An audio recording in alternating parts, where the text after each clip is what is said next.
산골 마을을 발칵 뒤집었던 충격적인 사건.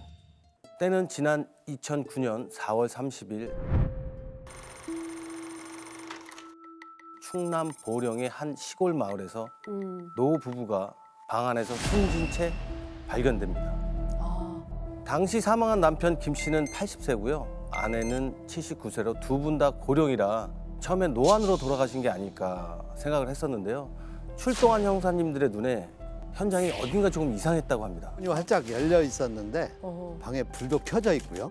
네. TV도 켜져 있더라고요. 그래서 밤사이에 갑작스레 일이 벌어진 게 아닌가 추정이 됐고요. 네. 두 분이 쓰러진 자세도 이상했습니다. 어? 부부가 방문 입구 쪽에 쓰러져 있었는데요. 네네. 아내가 남편을 향해 옆으로 누운 자세로 왼손을 남편 가슴 위에 올려놓고 있었습니다.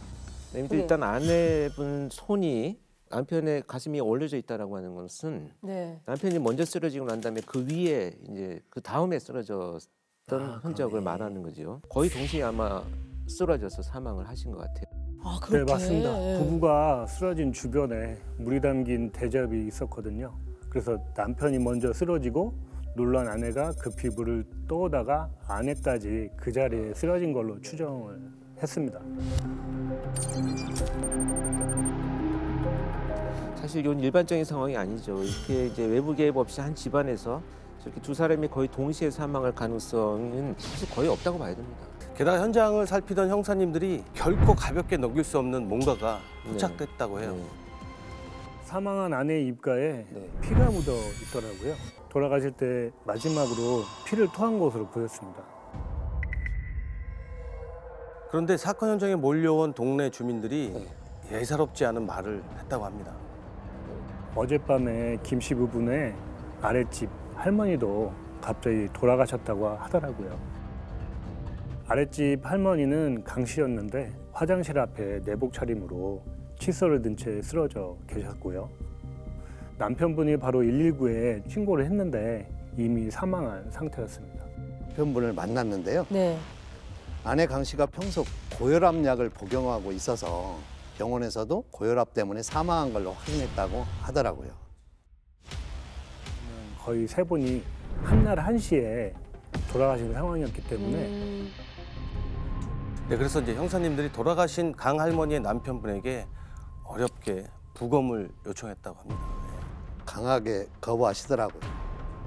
사태의 심각성을 알려드리고 윗집의 얘기를 꺼냈죠. 혹시 윗집에 김 씨 부부도 돌아가신 걸 아시죠? 그랬더니 깜짝 놀라면서 몰랐다고 하더라고요. 일단 상황이 예산 일이 아니라고 사람이 셋이나 죽었는데 제대로 알아봐야 하지 않겠느냐. 맞죠. 도와달라고 협조를 부탁드렸죠. 네. 그랬더니 어렵게 허락을 해주시더라고요. 그러면은 결과가 이제 또 중요할 것 같은데. 그렇죠. 여기서 이제 부검 결과가 중요하잖아요. 부검의 결과는 어떻게 나왔나요? 놀랍게도 세 분 모두 똑같은 결과가 나왔습니다. 어머. 세 분 모두 특별한 외상이 없으셨고요. 네네네. 몸에 시아나 칼륨, 저희 청산가리 검출됐습니다. 아. 청산가리라고 하는 것은 사실 극소량만 투여를 해도 사망을 합니다. 근데 이렇게 다량이 검출됐다라고 하는 것은 명백한 살인의 의도가 있었다 이렇게 판단을 하는 단서가 되죠. 본격적인 탐문을 시작하게 됩니다. 크게 두 가지 중심으로 수사를 진행했는데요. 하나는 살인에 이용된 청산가리를 찾는 거. 예. 또 다른 하나는 피해자 세 분이 왜 동시에 범행 대상이 됐는지. 일단 두 집 모두 현장에서 청산가리는 나오진 않았습니다.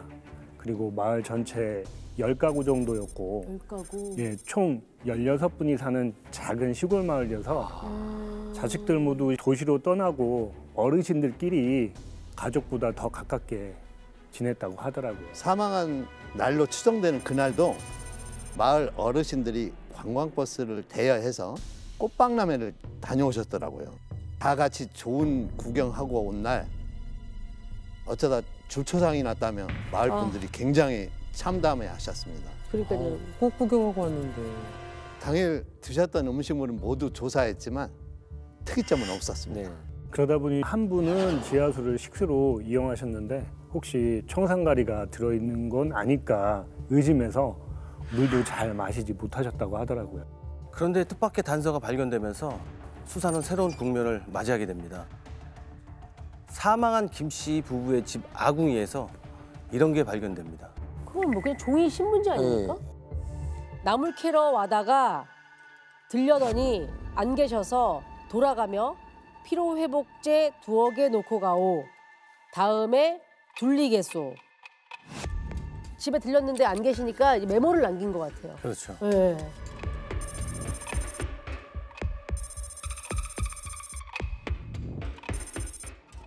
실제 네. 김 씨 부부 집 마루에서 병으로 된 피로회복제를 발견했거든요. 그래서 혹시나 하고 국과수에 맡겼는데 청산가리는 검출이 안 됐습니다. 그런데 피로회복제가 결정적인 단서는 맞았습니다. 네. 쪽지에 2억개라고 써 있잖아요. 그럼 알약일 수도 있겠다. 그래서 저희가 캡슐 형태의 비타민 J 내용물을 빼고 안을 채워봤는데요. 청산가리 치사량이 넘는 양이 들어가더라고요. 그래서 어쩌면 이 메모를 남긴 사람이 진짜 범인일 수도 있겠다라고 이제 저희들 추측을 하게 된 겁니다. 그리고 또 하나가 더 있었는데요. 네. 신문지 안에 당귀잎이 같이 쌓여져 들어 있었습니다. 당귀. 당귀잎 자체보다는 들어있던 당귀잎이 싱싱했어요. 그것에 주목했습니다. 그건 두고 간 지 얼마 안 됐다는 뜻이죠. 네. 싱싱했으니까요. 김 씨 부부가 함께 꽃박람회에 간 사이에 누군가가 다녀갔다고 아, 생각을 한 거죠. 그래서 형사님들은 마을 사람들이 관광을 간 그날 중심으로 다시 탐문을 벌였습니다. 그때 솔깃한 얘기를 하나 듣게 됩니다. 마을 분들 중에 꽃 박람회에 가지 않은 사람이 몇 명 있었는데요. 그 중에서도 정말 깜짝 놀랄 만한 사람이 있었던 거죠. 사망한 그 강 씨 할머니 남편이 관광을 안 갔더라고요. 지금부터 그 남편분을 박 씨라고 부르겠습니다. 네. 관광을 안 간 이유가 좀 황당했는데요. 나는 시골 사람들과 어울릴 급이 아니다. 박 씨는 아내분과 결혼 후에 줄곧 혼자 서울에 살다가 고향으로 돌아간 지 1년밖에 안 된 상황이었고요. 그렇구나. 서울에서도 향후에 회장을 맡아서 회장님 소리를 들었다고 하더라고요. 어르신들과는 잘 어울리지 않았다고 합니다. 마을 사람들이 관광을 떠난 후 혼자 낮엔 논일하고 저녁에는 인근 모텔 운영하는 지인 부탁으로 군붕어랑 개밥을 주러 갔다고 합니다. 저녁 8시부터 11시 넘어서까지 모텔 마당에 있었다고 하더라고요. 근데 이 사람 거짓말을 했더라고요. 밤 11시 넘어서까지 모텔 마당에 있었다고 했는데 네네. 오후 7시경에 마을로 들어서는 박 씨 차를 마침 목격한 사람이 있었습니다. 그래서 형사님들이 남편 박 씨를 다시 수사합니다. 그랬더니 수상한 정황이 또 있었더라고요. 아내가 쓰러진 걸 발견하고 남편 박 씨가 119에 신고를 했었잖아요. 네. 그 상황이 아주 묘하더라고요. 119 신고 당시 통화 내용입니다. 네, 119입니다. 여보세요? 누구시죠? 나 박자, 영자, 길자 쓰는 사람이요. 아, 네. 무슨 일이신가요? 사람이 쓰러졌어. 사람이 쓰러져요? 누굽니까? 누가 쓰러졌어요? 할머니. 지금 아내의 생사가 오가는 순간인데 네. 이름을 또박또박 얘기하는 것도 그렇고요. 너무 차분하더라고요. 그리고 사람이 쓰러졌다니까 의사가 인공호흡을 지시했는데 전혀 시도하지 않았다고 합니다. 형사님들은 3명의 피해자들과 박 씨 사이에 연결고리를 찾는 데 집중했고요. 마침내 그 답을 찾을 수가 있었습니다. 마을 분들 사이에서 네. 시시하던 소문이 하나 있더라고요. 무려 20살 연하의 내연녀가 마을에 있었습니다. 마을에? 읍내에 만난 사이인데 그 내연녀를 마을로 데리고 와서 가게를 차리게 하고는 수시로 드나들었다고 해요. 아내도 내연녀가 있다는 사실을 알고 있었습니다. 내연녀 가게가 김 씨 부부네 집 바로 앞에 있었거든요. 그래서 평소 박 씨가 내연녀를 만나러 오면 김 씨 부부가 아내 강 씨한테 전화를 했답니다. 자네 남편 지금 또 와 있다. 얼른 와라. 그래서 아내가 쫓아오는 일이 한두 번이 아니었다고 하더라고요. 그래서 저희가 긴급 체포를 했는데요. 살인은 물론 동기가 될 만한 내연 관계까지 모두 부인을 하더라고요. 그래서 디지털 포렌식으로 휴대전화를 복원해서 어느 모텔에서 만나자 그날 좋았다. 이런 두 사람이 은밀한 대화 내용까지 눈앞에 들이밀었는데도 끝까지 인정을 안 했습니다. 근데 사실 이제 당사자 입장에서는 그걸 인정하는 순간이 이 범행의 동기가 밝혀지는 순간이다 이렇게 생각을 하기 때문에 어떻게든지 부인을 할 수밖에 없는 그런 상황이었다고 봅니다. 근데 이 쪽지에 있는 글씨체가 있으니까. 예, 맞습니다. 저희가 그것도 염두하고 긴급체포 때 박 씨 집에 수첩을 압수를 했습니다. 그래서 국가서 필적 감정을 의뢰를 했습니다. 동의를 필적으로 나왔습니다. 평소 받침을 생략하거나 네. 하우치를 즐겨 쓰는 등 버릇이 동일했고요. 메모지를 썼던 펜 역시 박 씨가 평소 사용하던 펜과 동일한 성분이더라고요. 이거는 맞다고 하겠다. 아니요. 자기 글씨체가 아니라고 하더라고요. 그럼 뭐 어떻게 해야 돼? 이제 수사팀에 저도 이제 이 무렵에 이제 투입이 됐어요. 네. 투입이 됐는데 일단 수사팀은 뭐 확신을 할 수밖에 없는 이런 정황들이 나타났죠. 피쪽도 그렇게 나타나고 네. 자백을 금방 받을 수 있겠다 이렇게 생각을 했는데 근데 문제는 뭐냐면 박 씨가 범행에 쓰인 청산가리를 갖고 있었느냐. 네. 진짜 피로회복제인지 청산가리인지는 우리가 정황상 수사를 통해서 지금 맞춰가고 있는 퍼즐의 일부이지 그것을 법정에서 우리가 입증할 수 있는 방법은 아직까지는 부족한 상황이죠. 결국 긴급 체포했던 박 씨는 풀어줄 수밖에 없었습니다. 48시간인데 자기가 진술한 내용을 한 6, 7시간 동안 혼자 읽고 있었죠. 그러니까 시간을 계속 보내고 있는 거예요. 줄치고 다시 바꾸고 아주 교묘하게. 신고보상금 최고 1,000만 원, 청산가리를 매매하거나 교부한 적 있는 사람, 땡땡 신문을 배부하거나 교부한 적 있는 사람을 제보 전단지를 제작해 배포했습니다. 이 메모가 적힌 신문이었는데요. 타 지역 홍보 전단지 내용이라서 외부에서 유입된 거다 이렇게 본 거죠. 아, 저 신문이. 그땐 어떤 제보라도 절실한 상황이었습니다. 그리고 제보 전단지를 만든 데는 목적이 하나 더 있었습니다. 박 씨 집 앞에 붙일 용도였죠. 심리적 압박이 필요하다는 생각이 들어서요.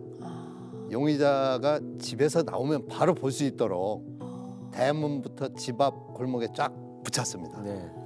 이거 봐, 그냥 봐라. 우리 지금 너 쫓고 있고 너 지금 조여오고 있어. 근데 꿈쩍도 안 하더라고요. 뭐야? 그래요? 지인한테 전화해서 집 앞에 제보 전단지가 쫙 붙어 있는데 다 경찰들이나 압박하려고 붙인 거다. 지금 수사팀에서는 범행에 쓰인 범행 도구인 청산가리를 찾지도 못했고 네. 자기가 구입했다라고 하는 단서를 찾지도 못할 것이다. 이렇게 확신을 하고 있었기 때문에 이제 오만한 그런 이제 자세로 돌변을 하는 거죠. 청산가리를 다루는 지역 내 공업소나 철물점 등을 싹 수사했죠. 네. 용의자의 박 씨가 오랜 세월 서울에서 살았던 점을 감안해서 거주했던 동네 지인들까지 다 탐문을 했습니다. 그때 결정적인 제보를 받게 됩니다. 박 씨에게 청산가리를 준 사람이 나타났어. 보령경찰서의 한 형사가 향후에 가입이 돼 있었는데 한 사람이 찾아와서 그 청산가리 내가 준 거다 고백을 했습니다. 그러면서 하는 말이 1년 전쯤 박 씨가 꽁 잡을 때 쓸 건데 좀 얻어줄 수 없냐며 몇몇 지인들한테 물어보고 하더라고요. 다 넣네. 그 1년이면 고향에 내려올 때부터 이미 계획을 하고 있었다는 거잖아요. 가능성은 없지 않죠. 근데 그 지인이 실제 청산가리를 준 건 사건 발생 석 달 전이죠. 1월 6일이었고요. 고속도로 휴게소에서 밤알 크기만한 청산가리를 줬다고 합니다.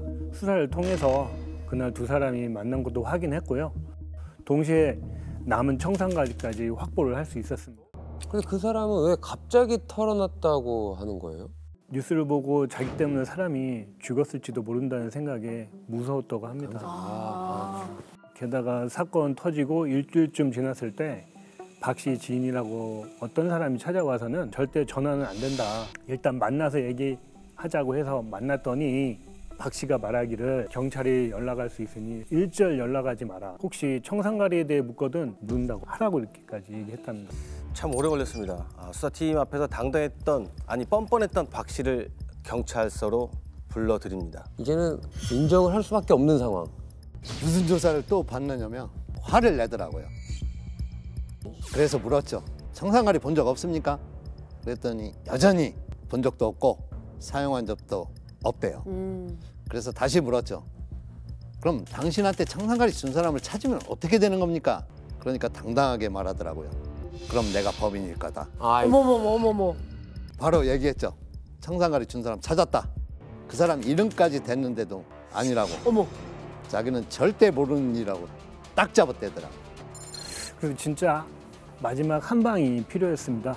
박 씨와 그 제보자 단 둘만 조사실에 남겨두고 저희가 잠시 자리를 비웠습니다. 네. 내가 먹고 살 거 다 준비해놨다. 청산가리는 끝까지 모르는 일이라고 해라. 저희 형사들이 조사실 밖에서 다 지켜보고 있다는 건 몰랐던 모양입니다. 조사실에서 형사님도 안 계실 때 본인이 스스로 자백을 한 거네요. 자, 그러면 이제 박 씨는 이제 끝난 거 아닌가요? 어떻게 됐나요? 1심에서 무기징역이 나왔고요. 2심에서는 사형 판결이 났대요.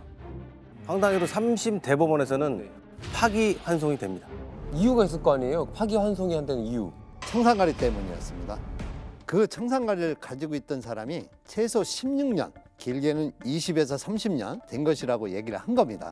그렇게 오랜 시간 보관하면 청산가리가 독성이 사라지지 않냐라는 피고인 측 주장을 다시 한번 면밀히 수사하라라고 한 거죠. 국과수의 청산가리를 다시 맡겨서 독성 여부를 확인했고요. 청산가리를 보관하고 있던 사람을 만나 확인해봤더니 본인이 착각을 했고 4, 5년 전 구한 거라고 다시 진술을 했습니다. 추가로 저희가 박 씨 집에서 빈 약캡슐도 확인해서 최종 무기징역을 받았습니다. 오! 아,